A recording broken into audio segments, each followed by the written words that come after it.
Hello everyone, welcome to my channel. हमने 14 chapter में देखा था। इनवू कहता है अगर वह ऐसा कर सकते तो अभी शायद हम नीचे होते, मेरी कार की बैक सीट पर अब आगे। यूनो गहरी सांस छोड़ते हुए कहता है ओ, और फिर वह अपने हैंड को इनवू के हैंड से दूर कर लेता है। इनवू कहता है यदि कोई बीटा किसी अल्फा या ओमेगा के प्रति सेक्सुअली रूप से अट्रैक्टिव फील करता है, इसका सीधा सा मतलब यह है कि वह पर्सन उसकी ओर सचमुच आकर्षित है, फेरामोन्स की वजह से नहीं। अल्फा, ओमेगा और बीटा हम सब पहले ह्यूमंस हैं, और ऐसा नहीं है कि अल्फा या ओमेगा सिर्फ फेरामोन से ही एक्साइटेड होता है। वैसे भी ज्यादातर लोगों को सेकेंडरी जेंडर की परवाह नहीं होती। कुछ बीटा लोग सिर्फ इसलिए हुकअप करते हैं क्योंकि वह किसी के लिए अट्रैक्टिव होते हैं बिना किसी फीलिंग के, कुछ ऐसा ही। और हाँ, कुछ ऐसे अल्फा भी होते हैं जो बिना फेरामोन्स के ही वह सब करते हैं। आप ऐसे किसी न किसी अल्फा को तो जानते ही हैं, जैसे फैक्टम का क्यूरेक्टर लियो। मैंने सुना है कि वह कभी भी अपने फेरामोन्स रिलीज नहीं करता, यहाँ तक कि अपने सेक्सुअल पार्टनर के साथ में भी नहीं। वह हमेशा से ही इस तरह की चीजों को लेकर थोड़ा फैशनेट रहा है। जब हम स्कूल में थे तब भी वह इस बारे में थोड़ा अजीब बिहेव करता था। हमारे स्कूल में एक स्ट्रॉन्ग अल्फा होने का मतलब था कि आपके पास पावर है, लेकिन उसने ऐसा बिहेव किया मानो उसे इस बात को लेकर किसी तरह की हीन भावना हो। दरअसल यह एक तरह से इरोनिक, उन्हें फेरामोन्स द्वारा रूलेड होने का आइडिया इतना नापसंद था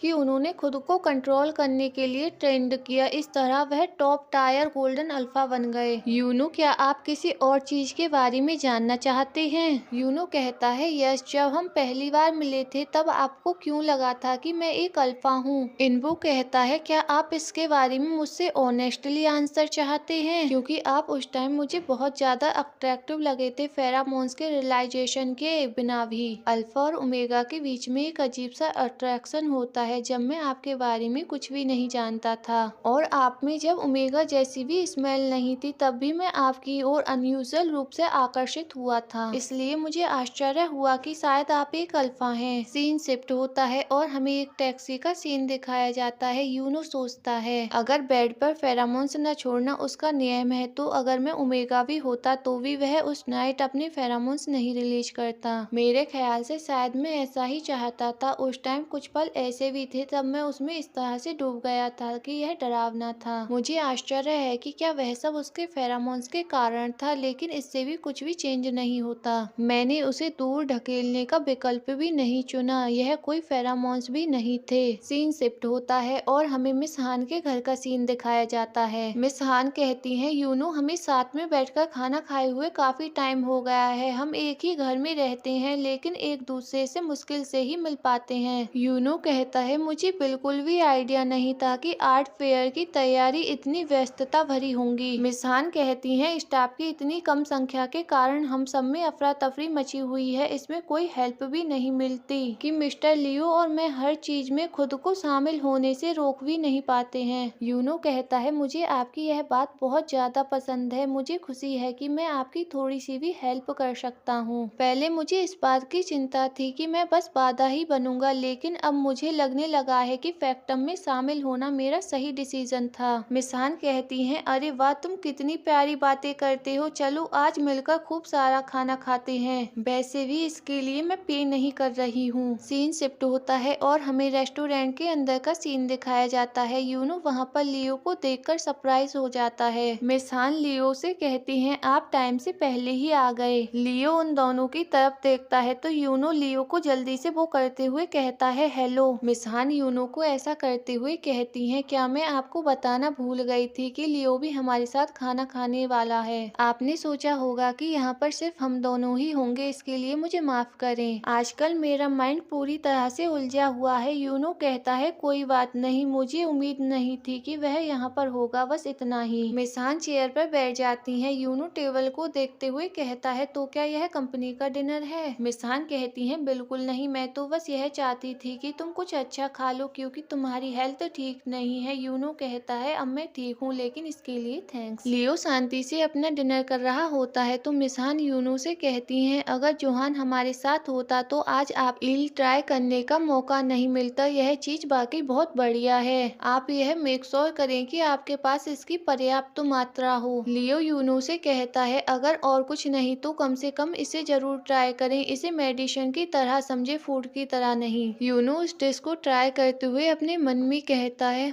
यह अच्छी है लेकिन यह थोड़ी। मिसान लियो से कहती हैं, हमारे पास ज्यादा टाइम नहीं है, इसलिए हमें फाइनल डिसीजन लेना शुरू कर देना चाहिए। मुझे अब भी यकीन नहीं है कि इस फेयर में मेन आर्टिस्ट के रूप में सुसु को आगे बढ़ाना सही फैसला है या फिर नहीं। लियो कहता है, इस बार मैं उसे ही विनर बनाना चाहता हूँ, ऐसा नहीं है कि हमारे अन्य प्रमुख आर्टिस्ट के बहुत सारे फैंस हों। मिसान कहती हैं, फिर भी मुझे लगता है कि आपको ज्यादा ही। यूनो अपने मन में कहता है, मुझे यहाँ अभी यह भी नहीं पता चल रहा है कि मैं खा रहा हूँ या फिर ब्रीथ ले रहा हूँ। यूनो लियो को देखते हुए कहता है, उस फोन कॉल के दौरान हम काफी ज्यादा फ्रेंडली थे, लेकिन अब जब हम आमने सामने हैं तो मुझे ऐसा लग रहा है कि हम फिर से वहीं आ गए हैं जैसे हम शुरुआत में थे। मुझे लगता है कि यह चीजों को अडेप्ट होने और वर्क को असहज बनाने से बेहतर है। मैं एक इडियट हूँ। यूनो इनबू की बातों को याद करता है। यूनो इनबू से पूछता है, गोल्डन अल्फा से आपका क्या मतलब है? इनवो कहता है, वह लोग जो अपनी मर्जी से अपने फेरामोन्स को कंट्रोल करने में सक्षम होते हैं और जिनमें विशेष रूप से स्ट्रॉन्ग सेकेंडरी जेंडर के लक्षण होते हैं, उन्हें गोल्डन अल्फा या ओमेगा के नाम से जाना जाता है। हमारे जैसे अधिकतर लोग अपने फेरामोन्स और मीटिंग साइकिल से काफी प्रभावित होते हैं, लेकिन गोल्डन रिट्रीवर उन चीजों को खुद से ही कंट्रोल कर सकते हैं। माना जाता है कि यह एक ऐसी चीज है जिसे अभ्यास से सीखा जा सकता है, लेकिन एक अल्फा के लिए यह निश्चित रूप से इजी नहीं होता। और सच कहूँ तो मुझे इतनी दूर जाने का कोई भी मतलब नहीं दिखता। अगर इसी वर्ल्ड में कहें तो गोल्डन रिट्रीवर अविश्वसनीय रूप से मजबूत होते हैं। यूनो लियो को देखते हुए कहता है, वह हैंडसम, स्मार्ट और स्ट्रॉन्ग है। बेशक लोग उसकी तरफ आकर्षित होते हैं, इस तुलना में मुझे अपनी फीलिंग कुछ हद तक इम्पोर्टेंट लगती हैं। मिसान यूनो को इस तरह से चुपचाप बैठे हुए देखकर कहती हैं, अरे नहीं, हमें देखो, हमने फिर से वर्क के बारे में बात करना शुरू कर दिया और तुम साइलेंट हो गए। मैंने तुम्हें इस वजह से यहाँ नहीं बुलाया था। यूनो कहता है, नहीं कोई बात नहीं, मैंने मील एंजॉय किया। मिसान कहती हैं, हाँ तुम भले ही बड़ों जैसे बिहेव करते हो पर तुम अभी भी किड हो। देखो तो सही, तुमने कितने सारे हब्स ऐसे ही छोड़ दिए हैं, यह सबसे बेस्ट पार्ट है। लियो स्माइल करते हुए यूनो की तरफ देखता है, फिर वह यूनो से कहता है, वर्क के बारे में बातें करते करते हम अपने विषय से भटक गए। यूनो कहता है, हाँ। लियो कहता है, दरअसल आज हम आपसे एक इम्पोर्टेंट टॉपिक पर बातें करना चाहते थे।